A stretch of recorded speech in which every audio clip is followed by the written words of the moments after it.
Hello everyone and welcome to this week's edition of Inside the Inferno. I'm Paul Schultz, and as we begin the month of October, we welcome Austin Ford to the anchor desk for the first time.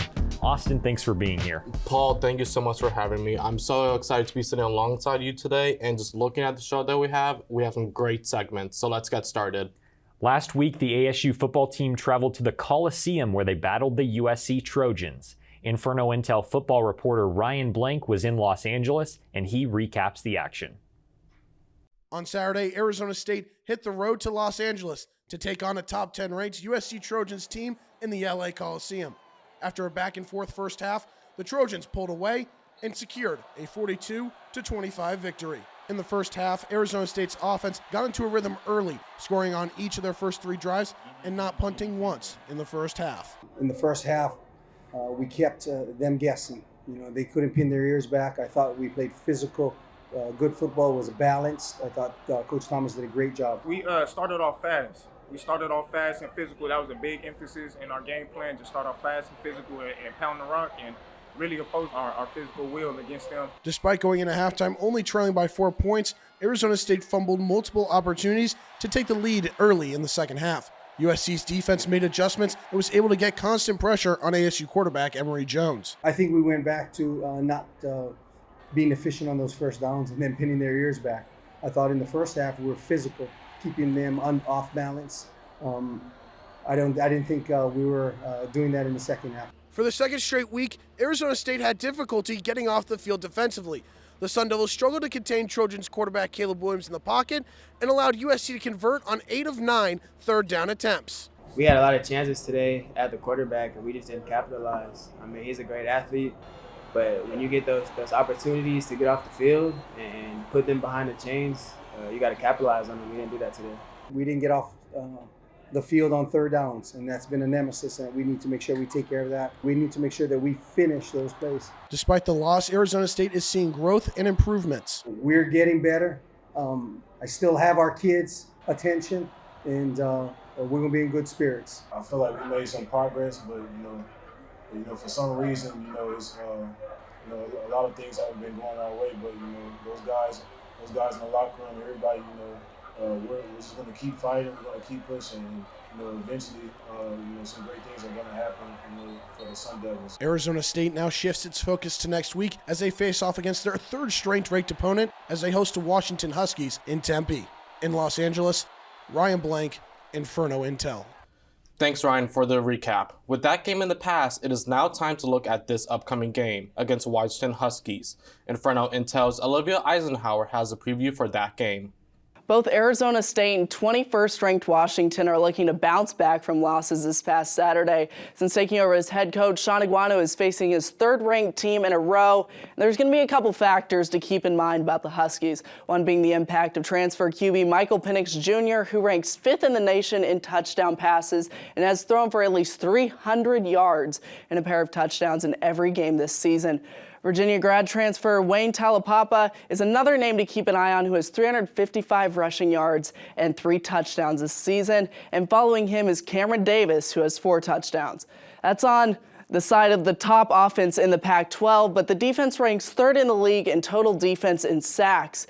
If the Sun Devils find a way to limit another dominant quarterback along with these factors and Michael Penix Jr., the Huskies haven't claimed a victory in Tempe since 2001, which was before I was born, so I'm ready for game day in the desert, guys. Thanks, Olivia, for the preview. It'll definitely be a tough matchup for the Sun Devils. But now it's time to head out to the pitch where Cooper Hancock gives us an update with ASU Soccer. After a 6-0-2 start to the ASU women's soccer season, their undefeated streak was snapped after losing to Stanford last Sunday 2-0. The Cardinals scored both of their goals in the second half of the game after a 57-minute stalemate between the two teams. Missed opportunities in the attacking third of the field, in which the Devils possessed the ball but couldn't put themselves in a spot to take a shot, allowed the Cardinals to hold on to their lead. Head coach Graham Winkworth stated that he was disappointed in the way his team played, as he felt that they were not brave enough to play the same soccer in the second half that they were able to play all season long, with plenty of chances but no shots. After taking their first loss of the season, they looked forward to Thursday night's matchup with a formidable opponent in top-ranked UCLA. Without missing a beat, the UCLA Bruins won their 12th game of the year 4-0 against the Sun Devils.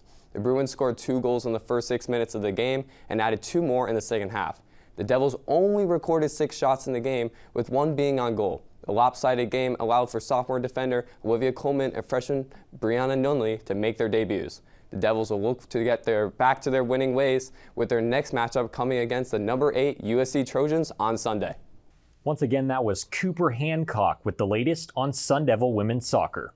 Now we are joined in studio by Stephen Buxton as he previews the home openers for ASU men's and women's hockey. ASU men's hockey is looking to improve upon an 0-2 start last weekend at Minnesota Duluth. The Sun Devils competed with the number 4 ranked Bulldogs, losing 3-2 in overtime and 4-1 in the second game.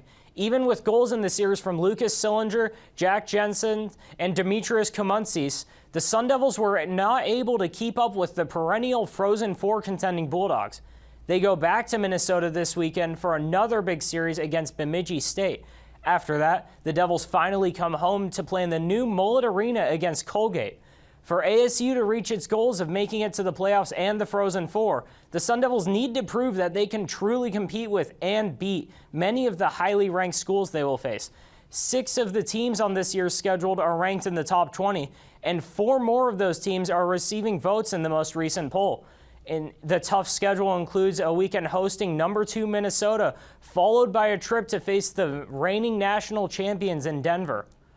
Now let's talk about women's hockey, who started off strong 2-0 this past weekend against Utah. The Sun Devils won their first game 2-0 with goals from Tristan Craig and Cameron Kozak, both of which being their first career goals at ASU.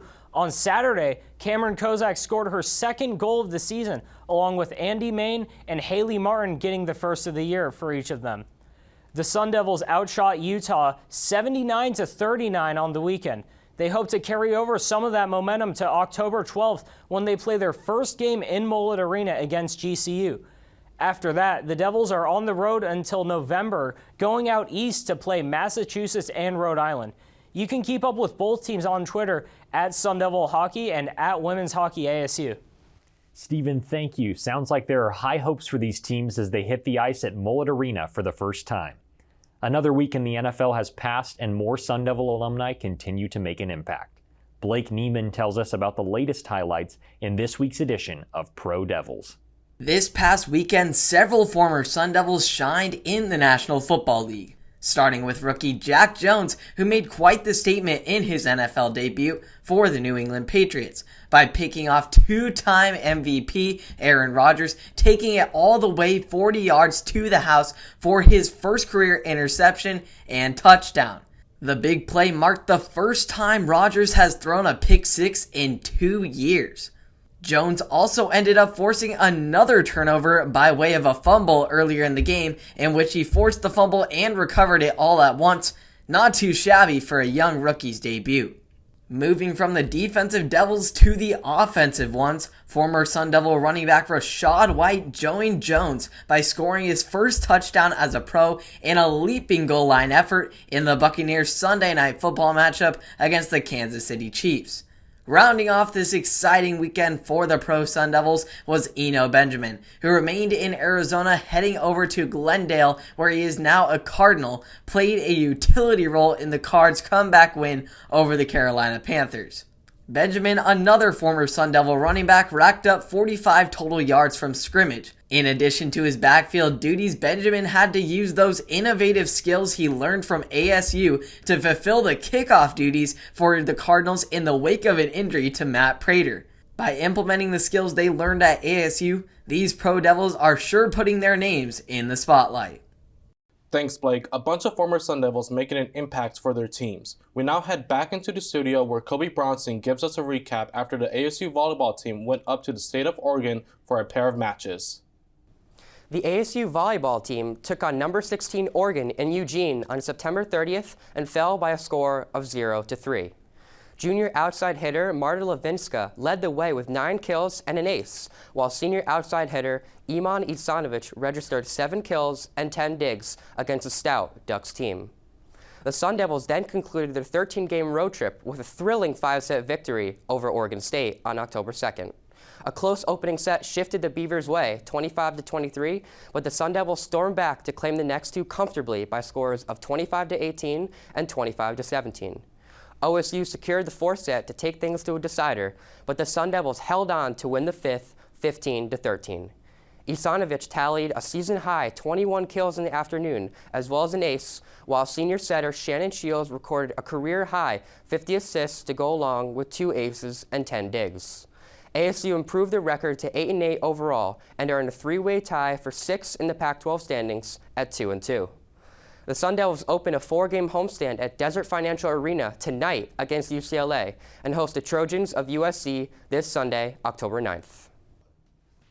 Thank you, Kobe. And with that, this week's show comes to a close. Austin, what did you think of your anchor debut? I think I did pretty well. I think I did a good job, and I'm hoping that I could secure another anchor spot in the future. But be sure to stay up to date on the latest in ASU sports news on our website at infernointel.com.